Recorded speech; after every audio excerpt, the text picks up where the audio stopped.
السلام علیکم، آپ کا اپنا عمر وسیم پنسوتا آپ سے مخاطب ہے اور آپ دیکھ رہے ہیں میرا یوٹیوب چینل۔ خواتین و حضرات، کہا یہ جاتا ہے کہ اگر آپ سٹریس کو مینج نہیں کر سکتے تو آپ اپنی سکسیس یعنی کامیابی کو بھی کبھی مینج نہیں کر سکتے۔ ہم اپنی نارمل زندگی کا ایک بہت بڑا حصہ سٹریس میں گزارتے ہیں۔ سٹریس یعنی ذہنی دباؤ اگر قابو کرنا آ جائے تو یہ کامیابی کا گھوڑا بن جاتا ہے۔ آئیے آج سٹریس کو ڈیپ اسٹڈی سے جاننے کی کوشش کرتے ہیں تاکہ یہ ہماری زندگیوں کے لیے کارآمد چیز بن جائے۔ آگے بڑھنے سے پہلے اس چینل جس میں ہم آپ کی ذہنی صحت کی بہتری سے لے کر عملی میدان میں کچھ کر گزرنے کے لیے بہتر سے بہتر ویڈیوز لے کر آتے ہیں، اس کو سبسکرائب کر لیں اور بیل کے بٹن کو دبا دیجئے تاکہ ہر آنے والی اچھی ویڈیو آپ کو آسانی سے مل سکے۔ امریکی سائیکالوجیکل ایسوسی ایشن کے مطابق دنیا میں ہر 10 میں سے تقریباً 6 خواتین اور اسی طرح ہر 10 میں سے 5 مرد سٹریس یعنی ذہنی دباؤ میں مبتلا پائے جاتے ہیں۔ ایسا کیوں ہے؟ اگر آپ کا بھی وزن کم ہو رہا ہے، آپ اچانک کچھ کام کرتے ہوئے دوسرے بھول جاتے ہیں، آپ کو اچانک اور بلا وجہ بہت غصہ آ جاتا ہے، تو پھر تیار ہو جائیے مختلف قسم کی بیماریوں کے لیے۔ ذیابیطس جسے عرف عام میں ہم شوگر کہتے ہیں، وہ آپ سے دوستی لگانے کے لیے تیار ہے۔ آپ بھی حیران ہوں گے کہ امید کے فورم پر ایسی باتیں، یہ امید سے زیادہ حقیقت کا فورم ہے۔ سٹریس اگر بیماری کا روپ دھار لے تو دنیا میں شاید ہی کوئی اتنی خطرناک بیماری ہو جتنی سٹریس ہے۔ آپ اپنی زندگی اور اپنے گرد و نواح میں تحقیق کر لیجئے، آپ کو ہر بیماری کی انتہائی ابتدائی حالت میں یہی کارفرما نظر آئے گی۔ ہم جب اس کو سنجیدہ نہیں لیتے، وہیں سے مسائل کا آغاز ہوتا ہے۔ میرے کلائنٹ ہیں جو ہر 3 ماہ بعد سٹریس میں مبتلا ہو جاتے ہیں، ان کو اس کی تھراپی لینی پڑتی ہے اور پھر وہ نارمل ہو جاتے ہیں۔ عموماً عام زندگی میں اگر انسان سٹریس میں بہت زیادہ مبتلا ہو جائے تو اس کو ہفتوں بعد بھی سٹریس کی تھراپی لینی پڑتی ہے۔ سٹریس ہماری زندگیوں میں ایسے ہی آتی ہے، اس کا رد عمل کچھ بھی ہو سکتا ہے، لیکن سوال یہ ہے کہ پھر اس کا مستقل حل کیا ہے؟ کیسے اس کو جانا جائے اور پھر خود ہی انسان اس کیفیت سے نکل آئے؟ کیا اسے ختم کرنا ممکن ہے یا اس کا کوئی اور حل ممکن ہے؟ سٹریس یعنی ذہنی دباؤ کے 4 مرحلے ہیں۔ پہلا یعنی شعوری اور حصی، جسے ہم کوگنیٹو سٹیٹ بھی کہہ سکتے ہیں۔ آپ مارکیٹ 4 چیزیں لینے گئے ہیں، 3 لے آتے ہیں اور 1 بھول جاتے ہیں۔ اس کی ورسٹ کنڈیشن یہ ہو جاتی ہے کہ بات کرتے ہوئے آپ کو بات اچانک بیچ میں بھول جاتی ہے اور آپ اپنی بات بھی پوری طرح سے بیان نہیں کر پاتے۔ چھوٹے موٹے فیصلے جیسے آج کیا پکانا چاہیے، آفس جانا ہے یا چھٹی کرنی چاہیے، روزمرہ کے چھوٹے موٹے کام جیسے ڈریس کون سا پہننا ہے، یہاں تک کہ بعض کیسز میں یہ بات بھی سامنے آئی ہے نہاؤں یا نہ نہاؤں کی کیفیت میں بھی انسان عجیب سا مبتلا ہو جاتا ہے۔ پھر اس حالت میں کسی کام پر توجہ یعنی کنسنٹریشن نہیں رہتی، یہاں تک کہ بہت پسندیدہ کتاب، ناول،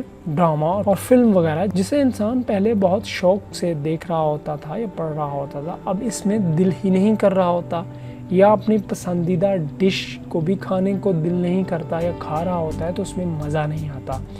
دماغ میں سوچوں کا تصادم رہتا ہے جس کی بنا پر کنفیوژن بڑھ جاتی ہے اور نتیجتاً پور ججمنٹ پیدا ہوتی ہے۔ پھر اسی وجہ سے فرد جو کہ پہلے ہر چیز میں پازیٹیو اسپیکٹ دیکھنے کا عادی تھا، اب وہ ہر چیز میں نیگیٹو اسپیکٹس دیکھتا ہے۔ مستقبل ایک ڈراؤنا خواب بن جاتا ہے۔ بات یہاں تک پہنچ جاتی ہے کہ بندہ سوچتا ہے کہ اگر میں سفر پر نکلا تو ایکسیڈنٹ ہو جائے گا یا کوئی اور حادثہ پیش آ جائے گا وغیرہ وغیرہ۔ پھر اور اذیت دینے والی چیز ہے کہ ہر وقت ایک مستقل عجیب سی پریشانی کی کیفیت میں انسان مبتلا رہتا ہے کہ ایسے نہ ہو جائے۔ اندیکھا اور بلا وجہ کا ڈر سا رہتا ہے، اطمینان اور سکون ختم ہو جاتا ہے۔ زندگی کا جو مقصد طے کیا ہوتا ہے اس سے ہٹ چکا ہوتا ہے انسان، اور ہر چیز کے اندر اپنی پسند اور ناپسند کی دلیل خود سے گھڑ لیتا ہے اور پھر اس پر قائم بھی رہتا ہے۔ اور اس میں عموماً شارٹ ٹرم میموری پرابلم کر جاتی ہے۔ کوئی چیز بہت دھیان سے رکھتے ہیں لیکن بھول جاتے ہیں، جیسے خواتین فریج میں کوئی چیز لینے جاتی ہیں اور بھول جاتی ہیں کہ کیا لانا تھا۔ اسی طرح جب ہم کبھی کبھار کمرے میں کوئی چیز لینے جاتے ہیں اور بھول جاتے ہیں کہ کیا لانا تھا۔ اس ساری کیفیت اسی مرحلے میں پہلے یعنی کوگنیٹو میں پائی جاتی ہے۔ جب ان کی فریکوینسی بڑھتی ہے تو یہ خطرناک ہونا شروع ہو کر ہمیں مختلف امراض کی دنیا میں دھکیل دیتی ہے۔ یہ سٹریس کی وہ پہلی حالت ہے۔ اگلی قسط میں ہم دوسری حالت کے اوپر بات کریں گے۔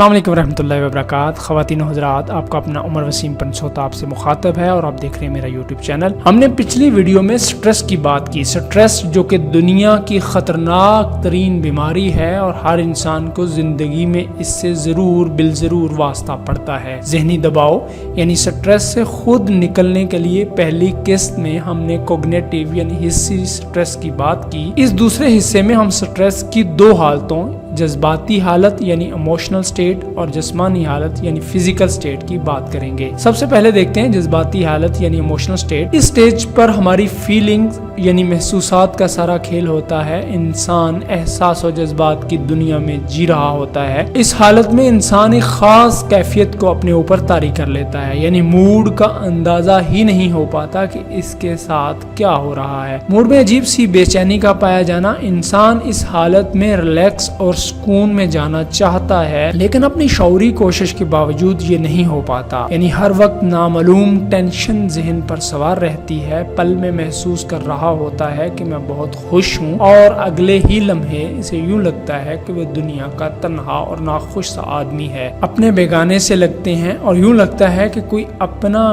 भी इसको अपनाने के लिए तैयार नहीं। तन्हाई के दश्त में आहिस्ता आहिस्ता वो आइसोलेशन के जकड़ में फंस जाता है और यूं डिप्रेशन जो स्ट्रेस की ताबेदार लौंडी का किरदार अदा करती है, इंसान इसमें मुब्तला हो जाता है। फैमिली में बैठा भी अलग थलग और तन्हा रहता है, यूं इसी ख्याल में कि मेरी कोई मदद नहीं करेगा, अकेला ही हूँ। ये स्ट्रेस की दूसरी हालत यानी इमोशनल स्टेट थी। आइए अब इसकी तीसरी हालत यानी फिजिकल स्टेट को देखते हैं। इस हालत में अक्सर जिस्म और सर में दर्द का रहना, कंधे और पट्टों के मसल्स का खिंचे रहना, इंसोमिनिया हो जाना, इसी तरह डायरिया, कॉन्स्टिपेशन, चेस्ट पेन जैसे दिल की धड़कन का बढ़ जाना, बाजुकात यूं होना कि दिल आपके सीने के ऊपर आकर टकरे मार रहा है, ऐसे फील होना, सीने पर दबाव, घुटन और बोझ का महसूस होना, गनूदगी फील होना, सर चकराना, इसके साथ साथ नींद का खराब होना यानी जल्द सो नहीं पाना, अगर सो पाते हैं तो आंख जल्द खुल जाती है और फिर लग नहीं पाती। ये तीनों चीजें होना शुरू हो जाना या इनमें से किसी एक का होना। वजन में कमी या ज्यादती हो जाती है जो कि महसूस की जा सकती है। जिल्द पर धब्बड़, नीज यानी दाने वगैरह निकल आना। इसी तरह सेक्स कैपेबिलिटीज मुतासर हो जाती हैं और कभी कभार हाथ, पाँव और माथे वगैरह का ठंडा होना और नज़ला जुकाम की शिकायत रहना। ये स्ट्रेस की तीसरी हालत यानी फिजिकल स्टेट थी। अगली किस्त में हम स्ट्रेस की चौथी हालत और फिर इसके मुमकिना इलाज का जिक्र करेंगे जो कि कॉमन इलाज हैं और हम आसानी से अपनी ज़िंदगी में बहुत ही अच्छे अंदाज में उसको करके इस कैफियत से निकल के इस बीमारी से जान छुड़ा सकते हैं और एक अच्छी और सेहतमंद ज़िंदगी गुजार सकते हैं। तो अगली वीडियो के साथ मुलाकात होगी, उस वक्त तक के लिए इजाज़त दीजिए। अल्लाह हाफिज़।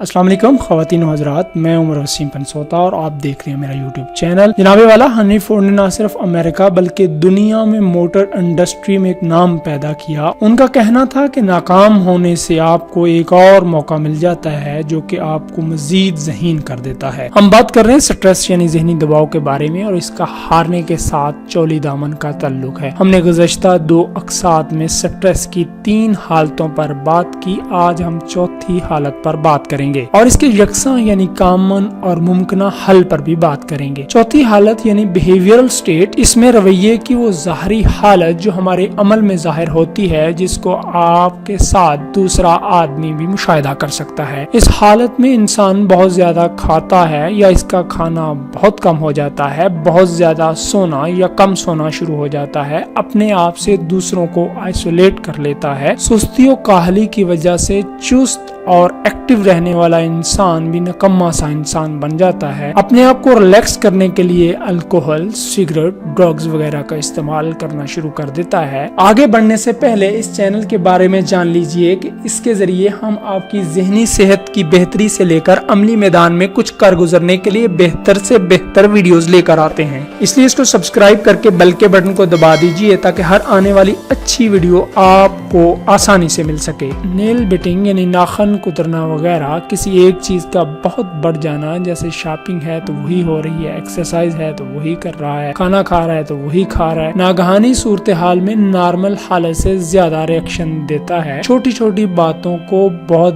बड़ा बना देता है। हमने यहाँ स्ट्रेस की चारों हालतों यानी कोग्निटिव, फिजिकल, इमोशनल और बिहेवियरल स्टेट को जानने की कोशिश की। याद रखिए, मसले को मुकम्मल जान लेने के बाद ही इसको जड़ से खत्म किया जा सकता है। अब ये जानना है कि आप इसमें कौन सी हालत में हैं। इस चार्ट के जरिए, जो कि अभी आपकी स्क्रीन पे आपको नजर आ रहा है, स्ट्रेस की चारों हालतों को सामने रखते हुए किसी पेपर पर लिस्ट डाउन कर लें, या अपनी आसानी के लिए इसको अपने लैपटॉप में या किसी मोबाइल के अंदर लिख लें, और यूं आपको जो भी अलामात अपने में लगती हैं वो लिखते जाएं। और इसके बाद ये कीजिए कि इन तमाम अलामात में जिनको आपने अपने अंदर पाया है, इनको इस स्केल के मुताबिक मार्क कीजिए, और फिर आप ये देखिए कि इनमें से कौन सी ज्यादा आपको डिस्कम्फर्ट करती है और कितना इससे आप तंग होते हैं। इनको करने के बाद चारों हालतों में से जो 2 हालतें आप समझते हैं कि आप पर ज्यादा हावी हैं,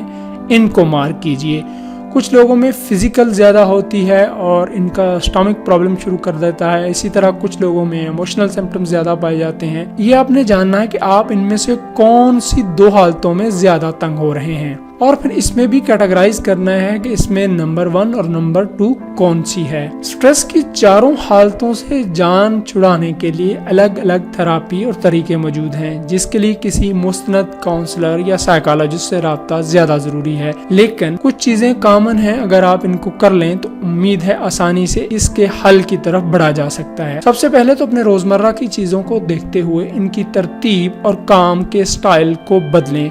मसलन आपका मोबाइल फ़ोन का इस्तेमाल, सोशल मीडिया का इस्तेमाल वगैरह अगर गैर ज़रूरी ज़्यादा हो गया है तो इसको कम करें। जैसा कि मैंने तमाम अलामतों की सिम्टम्स आपके सामने पहले ही शेयर कर दी हैं, उनको सामने रखते हुए उनको भी दुरुस्त करने की कोशिश कीजिए। सोने की हालत में पहले अपने आप को रिलैक्स कर लें और सोने वाली जगह को आरामदेह और पुरसकून बनाएं। वो शोर वाली और रोशनी वाली जगह हरगज नहीं होनी चाहिए। ये बहुत छोटी छोटी चीज़ें हैं, लेकिन आपकी सेहत के लिए बहुत अहम है। स्ट्रेस से निकलने के लिए बहुत सारी थेरापीज हैं। किसी अच्छे काउंसलर या साइकोलॉजिस्ट से मशवरा करके इनमें से एक अच्छी और बेहतर इख्तियार करके अपने लिए और अपने से ज्यादा दूसरों के लिए आसानियां पैदा कीजिए। लेकिन आपकी वजह से जो आपके दूसरे प्यारे बहुत ज्यादा तंग होते हैं, वो इससे बहुत ज्यादा कंफर्ट महसूस करेंगे, और शायद आपको इसका अंदाजा भी नहीं हो पाता कि वो आपकी वजह से कितना परेशान है। और सबसे अहम और कीमती बात कि अपना ताल्लुक रब के साथ इतना बेहतर कर लें कि आप रब से राज और न्याज की बातें कर सकें और इसमें आपको राहत मिलना शुरू हो जाए। और इसके लिए सबसे बेहतरीन चीज नमाज है। याद रखिए, आपकी परेशानी, दुख, गम और करब वगैरह से सिर्फ आप ही नहीं, दूसरे भी मुतासर होते हैं। इसलिए कभी इसको इतना आसान ना लीजिए।